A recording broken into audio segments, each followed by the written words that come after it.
So we'll choose this file, click submit, and oh, okay, maybe not. Yeah, it'll be 17. Sorry. Okay, so let's refresh. So we've got JPEG. Now this we've achieved the result that we want. However, we need a dynamic way of choosing this extension, because we're not always going to rely on knowing how many characters the file name is. For example, if I chose file.php and click submit, nothing comes up because this is not work, because we don't have exactly 17 characters up to the dot. So we need another function which is called strpos, which stands for string position. And what we need to do is we need to grab the string position from name of the dot, okay, and then we need to add 1 to that. The reason we need to add 1 to that is because we're looking for the position of the dot, and then after that, meaning 1 after that, we need to take, and that will be the j. So we find the dot, 1 after that will be j, and then the rest will be pg. So let's just check how this works. Remember, we selected this image file first and we click submit, so that seemed to return everything correctly. Now let's choose the file.php, click submit, and you can see that it's given us PHP. So just by combining these two functions, we found this really easy way to grab the file extension. And then obviously, as well as this extension here, we've got the type of file here, so that can go up there for now. Okay, so let's remove these, and what we need to do is perform a couple of checks to see if the file is what we want it to be. So we want it to be a JPEG file. So we need to add in, just after here, we need to say if not empty name and extension equals JPG, or extension equals JPEG, because sometimes they can be named JPEG. What we can also check for is, it would be a good idea to check for uppercase as well, because otherwise it won't be allowed. So what we can do is we can actually say str to lower, and what that's going to do is that's going to take the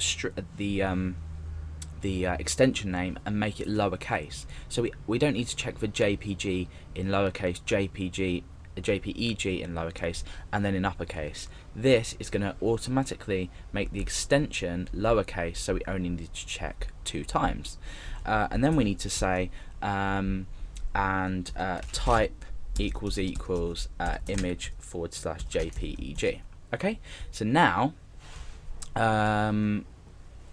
let's see, oh, empty. Okay, let's take this out of here actually, because yeah, let's take that out of there, and we'll create a new if statement down here. So if, and we can paste that in there, let's just get rid of that and that there, so it's nice and tidy. So if the extension equals JPEG, or the extension equals JPEG, and the type equals image JPEG, then we process this. So let's just indent that so we look neat. Let's just check where that's going to end. That one ends there, that one ends there. Okay, so let's just indent that. Okay, so we've performed a check now, and then we're obviously going to add an else on there. So echo file must be JPG, JPEG. Okay, so let's give it a test. Let's choose a file. We're going to choose this Nicola Worsley file, click submit, pass error on line 11. So let's go and debug this. So 11 if empty. Oh, there we go. We're missing another bracket on there. That was me messing around. So let's refresh the page. Oh, and 13 as well. Okay, should be there. So let's check what's wrong here. It would be 1 missing on there. So I'm missing out all my brackets. Okay, so that's uploaded. So let's go and check that. That might have just overwritten that file again. Yeah, so it has. Let's just delete these actually, so we can keep an eye on what's happening and what's not. So let's just star in there. Let's just delete these files here. Click yes. Okay, so as far as we going now, there's nothing in here. So let's try and upload our image file again. So choose file. choose that, click submit. That's uploaded. So as it stands at the moment, we presume that this has been uploaded. So I'm going to click on upload. Yeah, it's there and everything's worked. Now let's go and try and upload a PHP file and see what happens.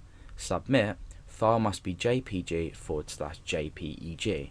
So now you can see how we've used these two methods of security. We're first of all checking our custom extension, which we've taken from the name, and the original type of the file, and we've checked for that. So we're checking that the file exists. And now obviously you can add in more logical operators to check for different types of file, but there is actually an easier way to do that using arrays. So we'll do that probably later on.